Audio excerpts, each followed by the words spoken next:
ஆண்டவராக இயேசு கிறிஸ்துவின் நாமத்தினாலே இந்த காலை வேளையை உங்களை அன்போடு வாழ்த்துகிறோம், வரவேற்கிறோம். கர்த்தர் உங்களை ஆசீர்வதித்து நடத்துவாராக. இன்றைக்கும் நாம் தியானிக்கிற தேவ வார்த்தை பிலிப்பியருக்கு எழுதின நிருபம் 3வது அதிகாரம் 12வது வசனம். நான் அடைந்தாயிற்று அல்லது முற்றும் தேறினவனானேன் என்று எண்ணாமல் கிறிஸ்து இயேசுவினால் நான் எதற்காக பிடிக்கப்பட்டேனோ அதை நான் பிடித்துக் கொள்ளும்படி ஆசையாய் தொடர்கிறேன். கர்த்தருடைய பரிசுத்த நாமத்திற்கு ஸ்தோத்திரம். பாருங்க, அப்போஸ்தலனாகிய பவுல் பிலிப்பி சபைக்கு எழுதும்போது இப்படியாய் சொல்லுகிறார், நான் அடைந்தாயிற்று அல்லது முற்றும் தேறினவனானேன். அருமையான தேவ பிள்ளைகளே, கிறிஸ்தவ வாழ்க்கையிலே கர்த்தருடைய பிள்ளைகளாய் தெரிந்தெடுக்கப்பட்ட நாங்கள் முற்றிலும் தேறினவர்களாய் மாறிவிட்டோம். எல்லாவற்றையும் அடைந்து விட்டோம். எல்லாவற்றிலும் முற்றிலும் பரிசுத்தமாய் மாறிவிட்டோம்.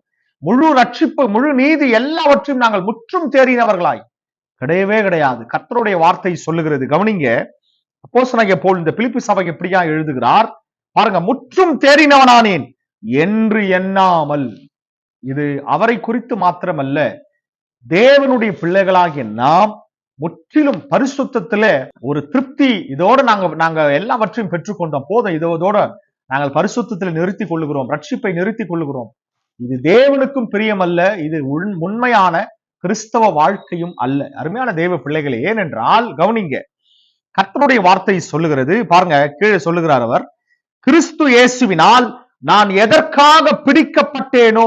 பாருங்க, நம்மளாம் கிறிஸ்து இயேசுவினால் பிடிக்கப்பட்டு இருக்கிறோம். ஏன்?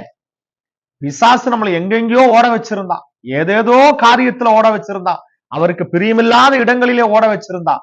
கர்த்தர் நம்ம அந்த இடத்துல எல்லாம் மீட்டு நம்மை பிடித்து கர்த்தருடைய சபையில, கர்த்தருடைய சமூகத்துல நம்மளை உட்கார வைத்திருக்கிறார். அல்லேலூயா.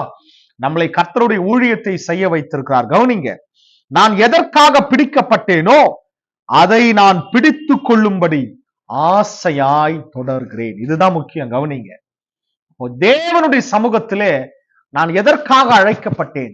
இந்த பூமிக்குரிய காரியங்களுக்காக அல்ல, உன்னதமான வேலைக்காக, உன்னதமான அவருடைய ராஜ்யத்தை கட்டும்படியாய், தேவனுடைய ராஜ்யத்தை நிறைவேற்றும்படியாய் நான் எதற்காக பிடிக்கப்பட்டேனோ, கவனிங்க, அதை பிடித்துக் கொள்ளும்படி.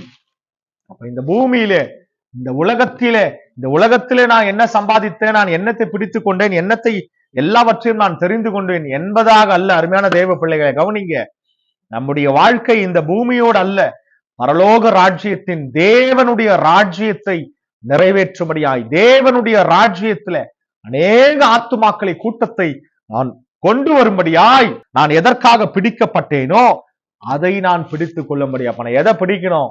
இந்த பூமியின் காரியத்தையோ பூமியின் பொருட்களை அல்ல, பரலோக ராஜ்யத்தை நான் பிடித்துக் கொள்ளணும். சத்தமாவராமேன்னு சொல்லுவோமே, அதை நான் பிடித்துக் கொள்ளும்படி. கவனிங்க, இது நிர்விசாரமாய், ஏதோ நான் ரட்சிக்கப்பட்டோம், ஏதோ காரியத்தை கர்த்தர் எங்களுக்கு நன்மை செய்தார், அதனால நாங்க ரட்சிக்கப்பட்டோம், ஏதோ ஒரு நிர்விசாரமா, ஒரு கஷ்டப்பட்டு, ஒரு கடினமாய், கவனிங்க, இது ஒரு என்ன சொல்றது, அலட்சியமாய். அதே நேரத்துல கவனிங்க, அநேக நேரங்களிலே நம்ம இத ஒரு கஷ்டத்தோடு செய்கிறோம். இல்ல, நிச்சயமாக அல்ல. பாருங்க, அவர் சொல்லுகிறார் பாருங்க, அதை நான் பிடித்துக் கொள்ளும்படி ஆசையாய் தொடர்கிறேன். அல்லேலூயா. இதுதான் கவனிங்க, ஒரு ஆசை இருக்கணும். கர்த்தருடைய சுவிசேஷம், தேவனுடைய காரியம், கர்த்தர் ஆண்டவராய் இயேசு கிறிஸ்து என்றாலே ஒரு ஆசை நமக்குள்ளே வர வேண்டும். இந்த பூமியில நம்மளுக்கு பாருங்க நிறைய ஆசைகள் இருக்குல்ல. எனக்கு இந்த வேலை கிடைச்சா ரொம்ப நல்லா இருக்கும், இது ஒரு பெரிய ஆசைங்க. எங்களுக்கு இந்த வீடு கிடைச்சா ரொம்ப, எங்களுக்கு நல்ல ஒரு வீடு இருக்கணும், இது ரொம்ப ஆசை எங்களுக்கு.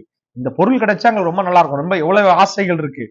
இதெல்லாம் இந்த உலகத்துல நம்ம எவ்வளவு ஆசைகள் அநேகர் சொல்றாங்க இல்லையா, இது எல்லாமே அழிந்து போகக்கூடியது, இது எதுவுமே நிலையானது கிடையாது. ஆனா நல்லா கவனிங்க, தேவனுடைய ராஜ்யத்தை நான் பிடித்துக் கொள்ள அதை ஆசையாய் தொடர்கிறேன் என்றால் இது ஒரு நாளும் அழியாது, ஒரு நாளும் முடியாது, ஒரு நாளும் இதை யாரும் பறித்து கொள்ளவும் முடியாது. சத்தமா ஒரு ஆமேன்னு சொல்லுவோமே. ஆமேன்.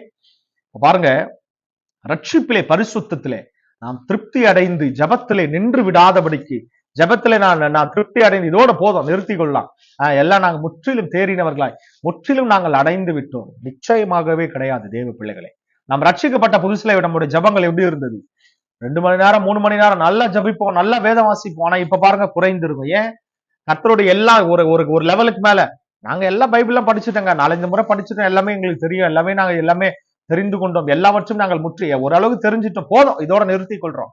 கிடையவே கிடையாது. அருமையான தேவ பிள்ளைகளே, வெளிப்படுத்தும் விஷயத்துல அருமையான ஒரு வார்த்தை உண்டு. இதோ சீக்கிரமாய் வருகிறேன். பாருங்க, நீதி உள்ளவன் இன்னும் நீதி செய்யட்டும், பரிசுத்தம் உள்ளவன் இன்னும் பரிசுத்தமாகும். இதுதான் கர்த்தருடைய வார்த்தை, இதுதான் தேவனுடைய சித்தம். அவருடைய வருகை வரைக்கும், இயேசுவின் வருகையில் எக்கால சத்தம் கேட்கிற வரைக்கும் நாம் பரிசுத்தமாகிக் கொண்டே இருக்கணும். நாம் ரட்சிப்பு பெற்றுக்கொண்டே இருக்கணும்.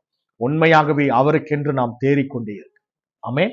உண்மையாகவே அவருடைய வருகைக்காக ஜனங்களை அவருடைய வருகை வரைக்கும் ஆசையாய் தேவனுடைய ராஜ்யத்தை பிடித்துக் கொள்ளும்படியாய் நாம் ஓட வேண்டும். எத்தனை பேர் ஆமென்னு சொல்றோம்? கர்த்தர் இன்றைக்கு நம்மோடு பேசியிருக்கிறார் என்று விசுவாசிப்போம், ஜெபிப்போம். தகப்பனே, அருமையான பிள்ளைகளுக்காக, இந்த காணொளி பார்க்கிற ஒவ்வொரு பிள்ளைகளுக்காக ஜெபிக்கிறோம். கர்த்தர் இந்த காலவில்லை நாங்கள் எல்லாவற்றையும் அடைந்தாயிற்று, முற்றிலும் தேறினவர்களாய் நிச்சயமாகவே கிடையாது. ஏசப்பா, நாங்கள் ஒரு எல்லாவற்றிலும் குறை உள்ளவர்கள். இந்த குறைவை நிறைவாக்கும்படியாய் நாங்கள் ஒவ்வொரு நாளும் எங்கள் உள்ளான மனிதன் நாளுக்கு நாள் வளரும்படியாய், ஒவ்வொரு நாளும் பரிசுத்தமடையும்படியாய், ஒவ்வொரு நாளும் இயேசுவின் ரத்தத்தினாலே கழுவப்படும்படியாய், ரட்சிக்கப்படும்படியாய், உடைய வேலைகளை செய்யும்படியாய் ஆசையாய் தொடர்ந்து கொண்டே இருக்க, இயேசுவை பின்பற்றி சிலுவை பின்பற்றி தொடர்ந்து கொண்டே இருக்க கர்த்தர் எங்களுக்கு உதவி செய்யும். இந்த காணொளி பார்க்கிற ஒவ்வொரு பிள்ளைகளின் குடும்பங்களை கர்த்தர் அபரிவிதமாய் ஆசீர்வதியும். தொடர்ந்து பலப்படுத்துங்க, தொடர்ந்து நிலைநிறுத்துங்க. இயேசுவின் நாமத்தில் பிதாவே. அருமையான தேவ பிள்ளைகளே, இந்த காலைவேளை கர்த்தர் உங்களோடு பேசி இருக்கிறார். கர்த்தருடைய ஆவியானவர் இன்றைக்கு பலமான காரியங்களை உங்களிடத்துல பேசி இருக்கிறார். கர்த்தருக்காக, இயேசுக்காக கர்த்தருடைய வேலையை ஆசையாய் தொடர்வோம். அனுதினமும் தேவனுக்காக இன்னும் பலப்படுவோம், இன்னும் பரிசுத்தப்படுவோம், இன்னும் ரட்சிக்கப்படுவோம். கர்த்தருக்கு நிலைத்திருப்போம், கர்த்தருக்கு என்று பலப்படுவோம். God bless you. Amen.